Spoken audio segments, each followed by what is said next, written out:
Hello everyone, welcome to my YouTube channel. I am your Raghunatha R, Assistant Master, Government High School, Badavanalli, Madhugiri Taluk, Tumkur District. Dear students, in the last two videos, we discussed about meaning and importance of transport.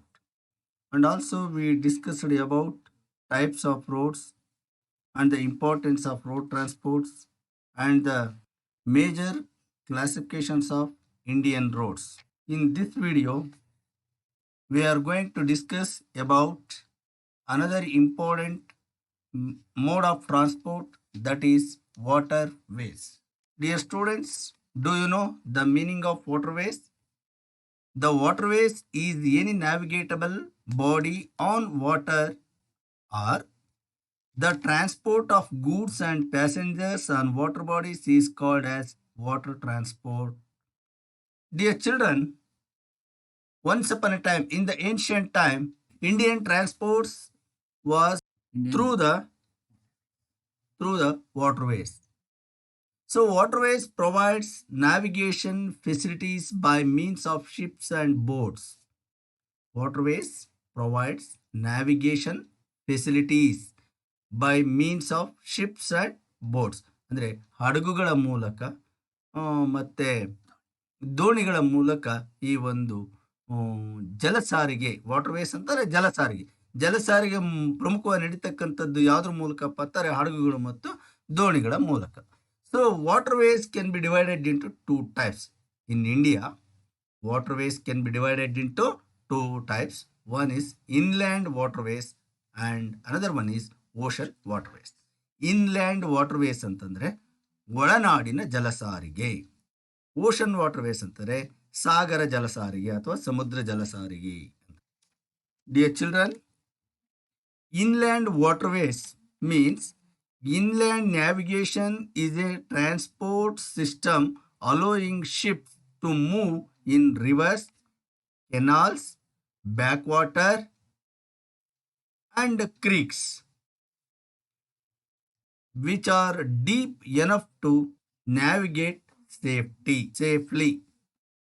ಇಲ್ಲಿ ಒಳನಾಡಿನ ಜಲಸಾರಿಗೆ ಅಂತಂದ್ರೆ ಏನಪ್ಪ ಅಂದರೆ ದೇಶದ ಒಳಭಾಗದಲ್ಲಿರ್ತಕ್ಕಂಥ reverse, lakes, ಬ್ಯಾಕ್ವಾಟರ್ಸ್, canal, ಕ್ರೀಕ್ ಅಂದರೆ ನದಿಗಳು, ಸರೋವರಗಳು.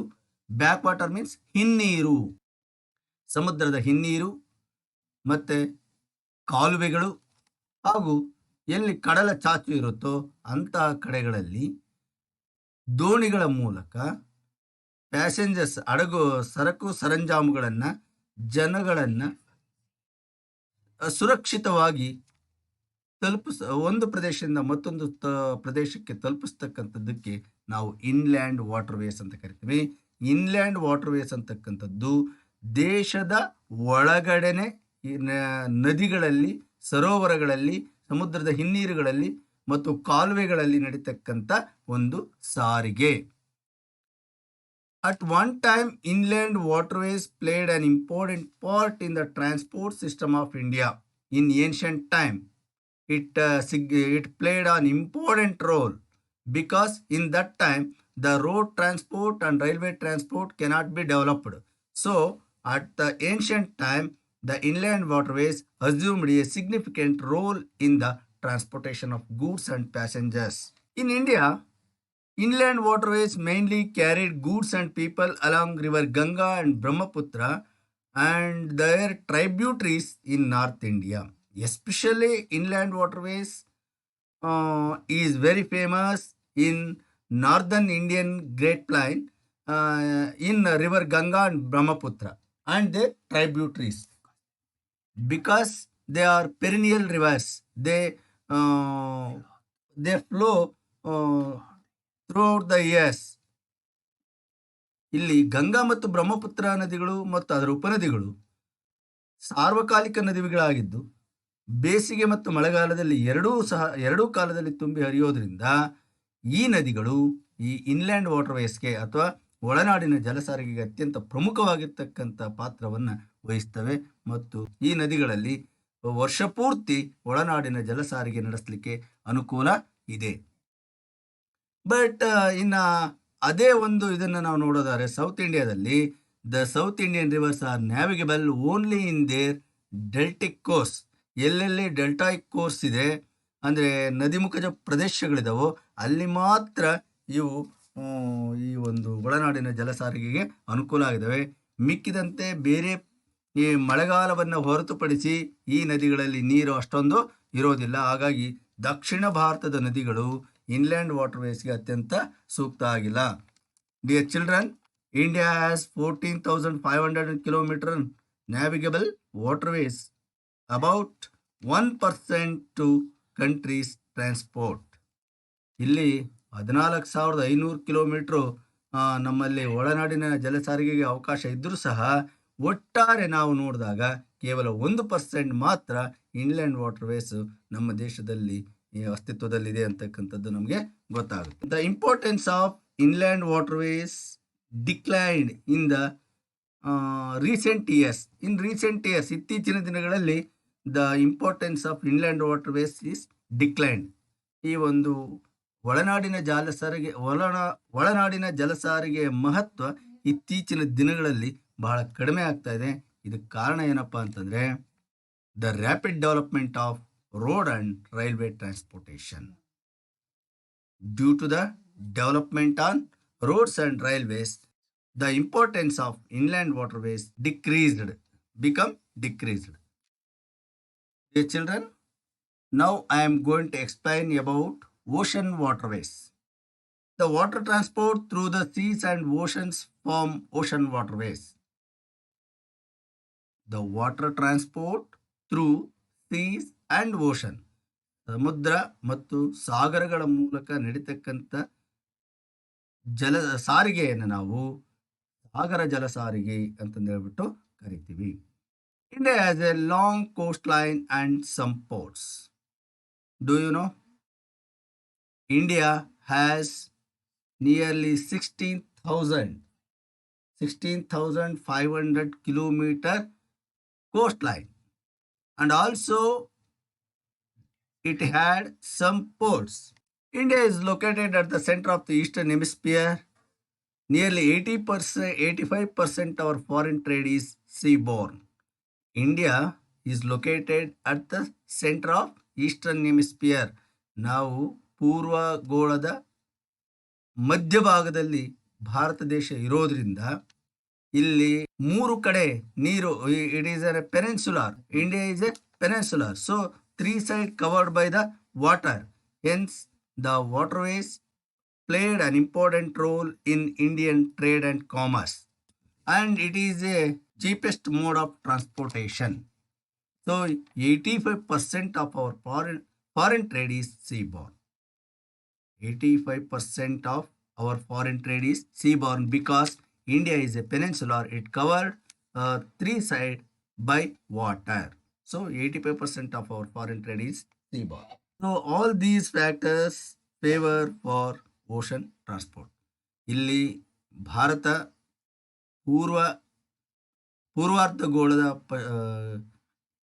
ಪೂರ್ವಗೋಳದ ಮಧ್ಯಭಾಗದಲ್ಲಿ ನೆಲೆಸಿರೋದು, ಜೊತೆಗೆ 3 ಕಡೆಗಳಲ್ಲೂ ನೀರಿನಿಂದ ಆವೃತವಾಗಿರೋದು. ಇದರಿಂದ ಏನಾಯಿತು, ಭಾರತ ಈ ಒಂದು ಓಷನ್ ವಾಟರ್ವೇಸಲ್ಲಿ ಭಾರತಕ್ಕೆ ಈ ಒಂದು ಜಲಸಾರಿಗೆ ಅಂತಕ್ಕಂಥದ್ದು ಅತ್ಯಂತ ಅನುಕೂಲಕರವಾಗಿ ಪರಿಣಮಿಸಿದೆ. Ports. Students, do you know the meaning of port? A port is a harbour area where ships load and unload goods and passengers. Do you know the meaning of ports? A port is a harbor area where ships load and unload goods or passengers. ಈ port ಅಂತಂದರೆ ಬಂದರು ಅಂತ ಕನ್ನಡದಲ್ಲಿ. ಬಂದರು ಪ್ರದೇಶ ಅಂತಂದರೆ ಏನಪ್ಪ ಅಂತಂದರೆ ಅಲ್ಲಿ ಹಡಗುಗಳು ಸರಕು ಮತ್ತು ಸರಂಜಾಮುಗಳನ್ನು ಮತ್ತು ಪ್ರಯಾಣಿಕರನ್ನು ಇಳಿಸ್ತಕ್ಕಂಥ ಮತ್ತು ತುಂಬತಕ್ಕಂಥ ಜಾಗ. So a port is a harbour and where ships load and unload goods and passengers. According to our textbook, they are meeting points. Ports are the meeting points between land and sea routes. ಇದೊಂದು meeting point ಇದ್ದಂಗೆ. ಈ ಕಡೆ land, ಆ ಕಡೆಯಿಂದ sea. ಆ land route ಮತ್ತು sea route ಬಂದು ಸೇರ್ತಕ್ಕಂಥ ಜಾಗವನ್ನು ನಾವು ಪೋರ್ಟ್ ಅಂತ ಹೇಳ್ಬೋದು. Where ships are docked for loading and unloading. Docked means ಅಲ್ಲಿ ಬಂದು ನಿಲ್ತಕ್ಕಂಥದ್ದು, ಹಡಗು ಕಟ್ಟೆ ಅಂತ. So ships are docked for loading and unloading. Ports are meeting points between land and sea routes where ships are docked for loading and unloading. ಇದು ಭೂಭಾಗ ಮತ್ತು ಸಮುದ್ರದ ಭಾಗ ಸೇರ್ತಕ್ಕಂಥ ಜಾಗ. ಇಲ್ಲಿ ಹಡಗುಗಳು ಬಂದು ನಿಂತ್ಕೊಂಡು ಲೋಡಿಂಗು ಮತ್ತು ಅನ್ಲೋಡಿಂಗ್ ಎರಡನ್ನು ಮಾಡ್ತಕ್ಕಂಥದ್ದು. ಆ ಕಡೆಯಿಂದ ಲೋಡಿಂಗ್ ತಗೊಂಬಂದ್ರೆ ಇಲ್ಲಿ ಅನ್ಲೋಡ್ ಆಗುತ್ತೆ, ಈ ಕಡೆಯಿಂದ ಲೋಡ್ ಮಾಡ್ಕೊಂಡು ಬೇರೆ ದೇಶಗಳಿಗೆ ಅಥವಾ ಬೇರೆ ಪ್ರದೇಶಗಳಿಗೆ ಹೋಗ್ತಕ್ಕಂಥ ಜಾಗವನ್ನು ನಾವು ಪೋರ್ಟ್ಸ್ ಅಂತಂದು ಹೇಳ್ಬಿಟ್ಟು ಹೇಳ್ಬೋದು ಅಥವಾ ಪೋರ್ಟ್ ಅಂತ ಹೇಳ್ಬೋದು. They are many ports in India. In India there are many ports. ಒಂದಲ್ಲ ಎರಡಲ್ಲ, ಸಾಕಷ್ಟು ಬಂದರುಗಳು ಭಾರತ ದೇಶದಲ್ಲಿ ಕಂಡು ಬರ್ತವೆ. They are grouped under major, intermediate and minor ports. ಇಲ್ಲಿ 3 ಪಾರ್ಟ್ ಮಾಡಬಹುದು. ಒಂದು ಮೇಜರ್ ಪೋರ್ಟ್ಸ್, ಇನ್ನೊಂದು ಮಧ್ಯಮ ಗಾತ್ರದ ಬಂದರುಗಳು, ಇನ್ನೊಂದು ಸಣ್ಣ ಪುಟ್ಟ ಬಂದರುಗಳು. Major ports, intermediate ports and minor ports. There are 3 types of ports in India: major ports, intermediate ports and minor ports. Major ports, which facilities for large ships, have a sheltered harbor and modern facilities for handling cargo. ಇಲ್ಲಿ major ports ಏನಿದಾವೆ ಇವು ಸಾಕಷ್ಟು ಅನುಕೂಲ ಹೊಂದಿರುತ್ತವೆ.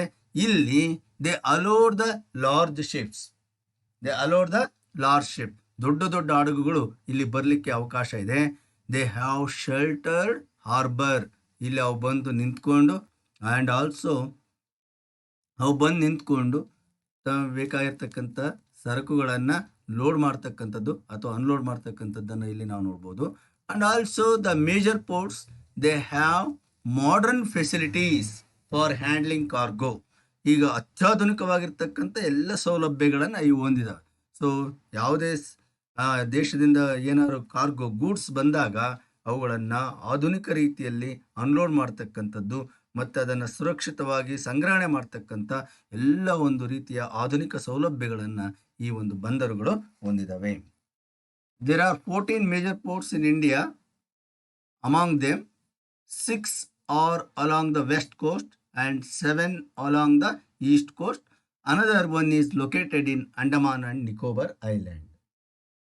14 ಪ್ರಮುಖ ಬಂದರುಗಳಿದ್ದಾವೆ, ಅಂತಾರಾಷ್ಟ್ರೀಯ ಮಟ್ಟದ ಬಂದರುಗಳು. ಅದರಲ್ಲಿ ಪಶ್ಚಿಮ ಕರಾವಳಿಯಲ್ಲಿ 6 ಪ್ರಮುಖ ಬಂದರುಗಳಿದ್ದರೆ ಪೂರ್ವ ಕರಾವಳಿಯಲ್ಲಿ 7 ಬಂದರುಗಳಿದ್ದಾವೆ. ಇನ್ನೊಂದು ಅಂಡಮಾನ್ ನಿಕೋಬಾರ್ ದ್ವೀಪದಲ್ಲಿ ಇದೆ. Ports on the west coast ಈಗ ಯಾವ್ಯಾವ ಇದಾವೆ ಅಂತ ನೋಡಿದ್ರೆ, ಫಸ್ಟ್ ಈಗ ಮೇಲಿಂದ ಬರಬೇಕು. Kandla, it is located at the head of the gulf of Kutch in Gujarat. ಗುಜರಾತಿನ ಕಚ್ ಖಾರಿಯಲ್ಲಿ, ಗಲ್ಫ್ ಆಫ್ ಕಚ್ ಅಲ್ಲಿ ಅಂದರೆ ಗುಜರಾತಿನ ಕಚ್ ಪ್ರದೇಶದಲ್ಲಿ ಈ ಒಂದು ಕಾಂಡ್ಲಾ ಬಂದರು ಅಂತಕ್ಕಂಥದ್ದು ಇದೆ. Kandla, it is a port located at the head of the gulf of Kutch in Gujarat. Gujarat ರಾಜ್ಯದಲ್ಲಿ ಕಾಂಡ್ಲಾ ಬಂದರು ಇದೆ. Next one Mumbai. It is the biggest, most spacious and well-sheltered port situated in Maharashtra. It is the biggest port in India. ಭಾರತದಲ್ಲಿರ್ತಕ್ಕಂಥ ಅತ್ಯಂತ ದೊಡ್ಡ ಒಂದು port ಬಂದರು ಅಂತಂದರೆ ಅದು Mumbai. And it is most spacious, ತುಂಬ ವಿಶಾಲವಾಗಿರ್ತಕ್ಕಂಥ, and it well sheltered port, ಉತ್ತಮವಾಗಿರ್ತಕ್ಕಂಥ ವ್ಯವಸ್ಥಿತವಾಗಿರ್ತಕ್ಕಂಥ ಒಂದು ಬಂದರು. It is situated in Maharashtra. It is situated in Maharashtra state. Maharashtra ರಾಜ್ಯದಲ್ಲಿ ಮುಂಬೈ ಬಂದರು ಇದೆ. It is called the gateway of India. It is very important. Mumbai port is called the gateway of India. ಭಾರತದ ಹೆಬ್ಬಾಗಿಲು ಅಂತ ಹೇಳ್ಬಿಟ್ಟು ಕರೀತಾರೆ. Which port is called the gateway of India ಅಂತ ಕೇಳಿದರೆ Mumbai port is called the gateway of India. Next Jawaharlal Nehru port. It is known as Navasheva Port. Navasheva Port, but it is called as Jawaharlal Nehru Port. It is located near Elephanta Caves, 10 kilometers from Mumbai. It is near Elephanta Caves, 10 kilometers from Mumbai. ಮುಂಬೈಯಿಂದ 10 kilometre ದೂರದಲ್ಲಿರ್ತಕ್ಕಂಥ ಎಲಿಫೆಂಟಾ ಗುಹೆಗಳೇನಿದ್ದಾವೆ ಆ ಎಲಿಫೆಂಟಾ ಗುಹೆಯ ಹತ್ತಿರ ಇರ್ತಕ್ಕಂಥದ್ದು ಈ ನವಶೇವಾ ಅಥವಾ Jawaharlal Nehru port. It has been built for the release of pressure on the Mumbai port. ಇದನ್ನ ಯಾಕೆ ನಿರ್ಮಾಣ ಮಾಡಿದ್ರಪ್ಪ ಅಂದರೆ ಮುಂಬೈ ಪೋರ್ಟ್ ಮೇಲೆ ಆಗ್ತಕ್ಕಂಥ ಒತ್ತಡವನ್ನು ನಿವಾರಣೆ ಮಾಡುವ ಸಲುವಾಗಿ ಈ ಜವಾಹರ್ಲಾಲ್ ನೆಹರು ಪೋರ್ಟ್ ಅಥವಾ ನವಶೇವಾ ಪೋರ್ಟ್ ಅನ್ನು ಸ್ಥಾಪನೆ ಮಾಡಿದರು. It is 10 kilometers away from the Mumbai. It is located near Elephanta Caves. Next, Mormugao. It is also important port in India. It is also international port in India. It is situated at the entrance of Zuari River estuary in Goa. ಇದು ಗೋವಾ ರಾಜ್ಯದಲ್ಲಿ ಕಂಡುಬರುತ್ತೆ. ಈ ಜುವಾರಿ ನದಿಯ ಒಂದು ಎಸ್ಟುರಿ ಅಂತಂದರೆ it is the place where the sweet water, the river sweet water and the salt water of ocean mixed, that is called as estuary. ಆ ಒಂದು ಜುವಾರಿ ನದಿಯ ಸಿಹಿ ನೀರು ಮತ್ತು ಸಮುದ್ರದ ನೀರು ಸೇರ್ತಕ್ಕಂಥ ಸಂಗಮ ಆಗ್ತಕ್ಕಂಥ ಜಾಗದಲ್ಲಿ ಈ ಒಂದು ಮರ್ಮಗೋವಾ ಬಂದರು ಇದೆ. New Mangaluru. It is one of the important port of Karnataka. It is also known as the gateway of Karnataka. It is situated at Panambur to the north of Mangalore. It is important port of Karnataka. It is also known as the gateway of Karnataka. It is one of the international port of Karnataka. New Mangaluru. It is one of the important port of Karnataka. It is also known as the gateway of Karnataka. So, dear children, once again you remember, Mumbai port is called as the gateway of India. In the same time, in the same manner, the New Mangaluru port is known as the gateway of Karnataka. It is situated at Panambur to the north of Mangalore. ಮಂಗಳೂರಿನ ಉತ್ತರಕ್ಕಿರ್ತಕ್ಕಂಥ ಪಣಂಬೂರು ಅಂತಕ್ಕಂಥ ಜಾಗದಲ್ಲಿ ಈ ಒಂದು ನವಮಂಗಳೂರು ಬಂದರು ಇದೆ. Next one Kochi. It is located on the coast of Kerala.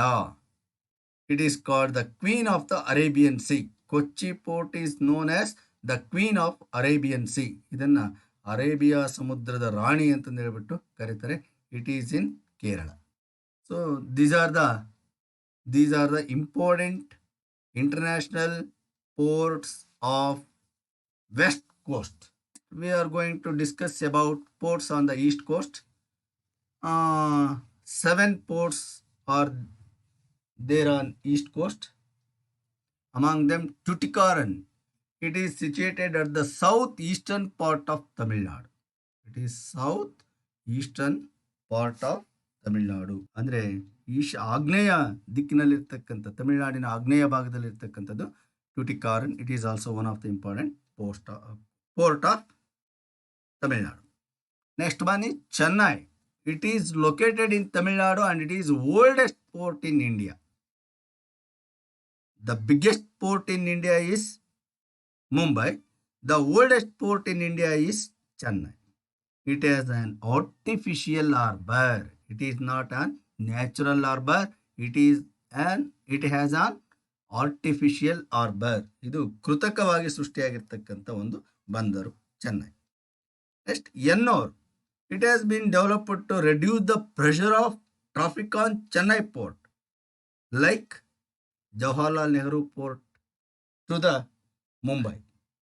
Jawaharlal Nehru port ಹೆಂಗೆ ಮುಂಬೈಗೆ ಸಹಕಾರಿಯಾಗಿದೆಯೋ ಅದೇ ರೀತಿಯಲ್ಲಿ ಚೆನ್ನೈ ಬಂದರಿನ ಒತ್ತಡವನ್ನು ನಿವಾರಣೆ ಮಾಡಲಿಕ್ಕೆ ಎನ್ನೋರ್ ಅಂತಕ್ಕಂಥ ಒಂದು ಬಂದರನ್ನು ಸೃಷ್ಟಿಸಲಾಯಿತು. It is located to the north of Chennai. ಚೆನ್ನೈನಿಂದ ಉತ್ತರಕ್ಕಿದೆ. ಸೊ ಎನ್ಆರನ್ನು ನಾವು ಮ್ಯಾಪ್ನಲ್ಲಿ ಗುರುತಿಸ್ಬೇಕಾದ್ರೆ ಎನ್ನೋರ್ ಅಂತ ಬಂದಾಗ ಅದನ್ನು ನಾವು ಚೆನ್ನೈಗಿಂತ ಮೇಲ್ಭಾಗದಲ್ಲಿ ಗುರುತಿಸ್ಬೇಕು. Another one is Visakhapatnam. It is the deepest land locked and protected port. It is the deepest land locked ಅಂದರೆ ಸುತ್ತ ಭೂಮಿಯಿಂದ ಆವೃತವಾಗಿರ್ತಕ್ಕಂಥ ಒಂದು ಬಂದರು ಪ್ರದೇಶ.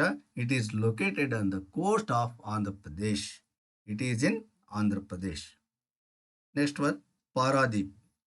It is also important international port of India.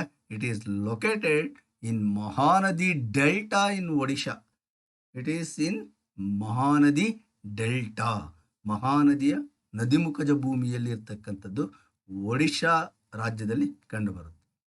Next one, Haldia. It is situated on the confluence of river Hooghly and ಹಾಲ್ಡಿ.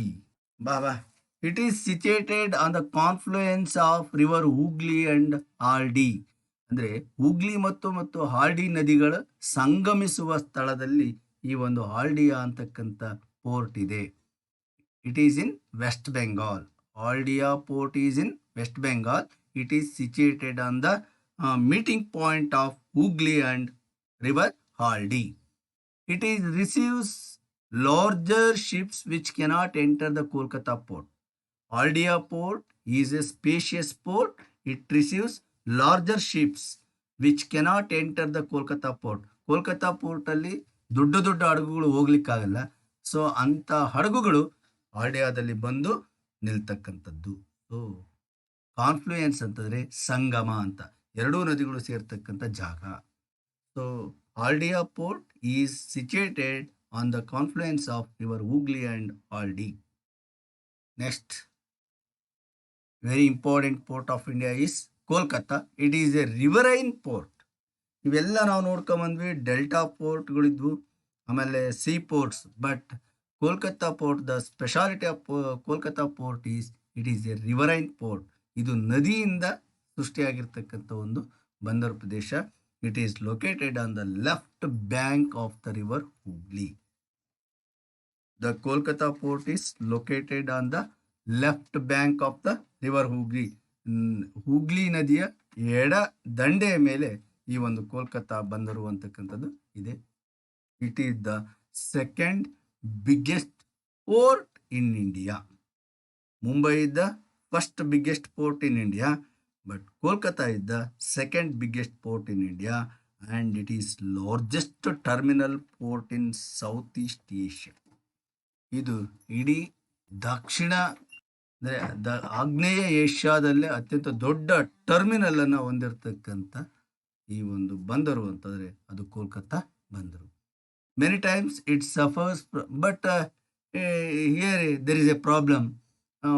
That means many times the Kolkata ports suffers from the problems of silting. ಯಾಕಂದರೆ it is situated in river, the banks of river. So it suffers from the problem of silting. ಅಲ್ಲಿ ಪದೇ ಮರಳು ಬಂದು ಕೂತ್ಕೊಳ್ತಾ ಇರುತ್ತೆ, silt ಬಂದು ಕೂತ್ಕೊಳ್ತಾ ಇರುತ್ತೆ.